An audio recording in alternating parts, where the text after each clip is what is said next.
Item ಯಾವುದೇ ಇರಲಿ try ಮಾಡಿ ಆಚಿ ಚಿಕನ್ ಮಸಾಲಾ.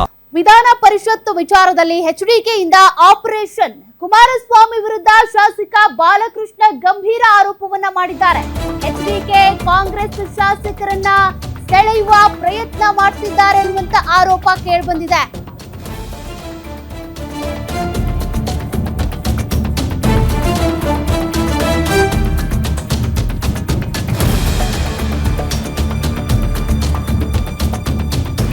ಮಾಗಡಿ ಶಾಸಕ ಬಾಲಕೃಷ್ಣ ಅವರ ಆರೋಪ ಇದು. 14 ಶಾಸಕರಿಗೆ ದೂರವಾಣಿ ಕರೆ ಮಾಡಿ ಸೆಳೆಯುವಂತ ಪ್ರಯತ್ನ ಮಾಡಿದ್ದಾರಂತೆ ಎಚ್ಡಿಕೆ.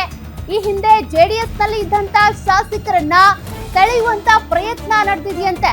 ಕಾಂಗ್ರೆಸ್ಸಿಗೆ ಮತಗಳ ಕೊರತೆ ಇಲ್ಲ, ಇಬ್ಬರು ಬಿಜೆಪಿ ಉಚ್ಚಾಟಿತರಿದ್ದಾರೆ. 2ನೇ ಪ್ರಾಶಸ್ತ್ಯ ಮತಗಳಿಂದ ಕಾಂಗ್ರೆಸ್ 5ನೇ ಅಭ್ಯರ್ಥಿ ಗೆಲ್ಲಲಿದ್ದಾರೆ. ಇದೆಲ್ಲ ಗೊತ್ತಿದ್ದೇ ಕುಮಾರಸ್ವಾಮಿ ಅಭ್ಯರ್ಥಿಯನ್ನ ಹಾಕಿದ್ದಾರೆ ಅಂತ ಬಾಲಕೃಷ್ಣ ಗಂಭೀರ ಆರೋಪವನ್ನ ಮಾಡಿರೋದು.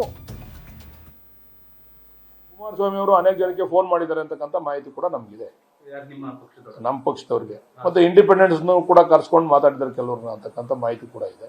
ಅವರೆಲ್ಲ ಹೇಳಿದ್ದಾರೆ, ಇಲ್ಲ ನಾವು ಹಂಗೆ ಮಾಡ್ಲಿಕ್ಕೆ ಆಗಲ್ಲ, ನಾವು ಡಿ.ಕೆ. ಶಿವಕುಮಾರ್ ಅವ್ರ ಪರ ಇದ್ದೇವೆ, ನಾವು ಮುಖ್ಯಮಂತ್ರಿಗಳು ಹೇಳಿದ್ದಾರೆ ನಮಗೆ, ನಾವು ಓಟ್ ಹಾಕ್ತೀವಿ ಅಂತಕ್ಕಂಥ ಮಾತನ್ನು ಹೇಳಿದ್ದಾರೆ. ಅಲ್ಲ, ನಾನು ಒಂದೇ ಮಾತು ಹೇಳೋದು, ಈಗ ಅವ್ರಿಗೆ ಕೌಂಟ್ ಮಾಡಿದಾಗ ನಮ್ಮ ಓಟ್ ಜಾಸ್ತಿ ಇದೆಯಾ, ಅವ್ರ ಓಟ್ ಜಾಸ್ತಿ ಇದೆಯಾ, ಅವ್ರು ಯಾಕೆ 5ನೇ ಅಭ್ಯರ್ಥಿ ಹಾಕೋ 3ನೇ ಅಭ್ಯರ್ಥಿ ಹಾಕೋ ಪ್ರಮೇಯ ಇರಲಿಲ್ಲ. ಅವ್ರು ಏನು ಹೇಳಿಲ್ವಂದ್ರೆ ಡಿ.ಕೆ. ಶಿವಕುಮಾರ್ಗೆ ಹೆಸರು ಬರಬಾರ್ದು. ಕುಮಾರಸ್ವಾಮಿ ಅವರು ಅನೇಕ ಜನಕ್ಕೆ ಫೋನ್ ಮಾಡಿದ್ದಾರೆ ಅಂತಕ್ಕಂಥ ಮಾಹಿತಿ ಕೂಡ ನಮಗಿದೆ, ನಮ್ಮ ಪಕ್ಷದವ್ರಿಗೆ. ಮತ್ತೆ ಇಂಡಿಪೆಂಡೆನ್ಸ್ ಕೂಡ ಕರ್ಸ್ಕೊಂಡು ಮಾತಾಡಿದ್ದಾರೆ ಕೆಲವ್ರನ್ನ ಅಂತಕ್ಕಂಥ ಮಾಹಿತಿ ಕೂಡ ಇದೆ. ಅವರೆಲ್ಲ